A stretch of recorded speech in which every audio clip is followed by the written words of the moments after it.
कंटेनरला मोटारीची धडक बसून ग्रामसेवकाचा मृत्यू. तानंग फाट्याजवळील घटना. मृतक कोसारी येथील. नागपूर ते रत्नागिरी राष्ट्रीय महामार्गावर रस्त्याकडेला थांबलेल्या कंटेनरला मोटारीची पाठीमागून धडक बसून झालेल्या भीषण अपघातात जत तालुक्यातील कोसारीचे ग्रामसेवक महेश मनोहर भमाणे वय वर्ष 55 राहणार धावडवाडी तालुका जत यांचा जागीच मृत्यू झाला आहे.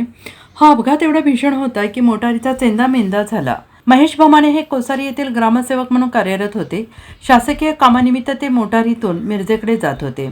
शुक्रवारी सायंकाळी त्यांची मोटार तानंग फाटा परिसरात आली असता त्यांचा ताबा सुटला. त्यामुळे मोटार थेट महामार्गावरील लेन क्रमांक 1 वरून 3 लेन ओलांडून रस्त्याकडेला उभ्या असलेल्या कंटेनरला पाठीमागून धडकली. ही धडक एवढी जोरात होती की मोटार कंटेनरच्या खाली घुसली आणि या अपघाताचा सर्व थरार महामार्गावरील CCTV कॅमेऱ्यात कैद झाला आहे. Bureau report SPN Marathi.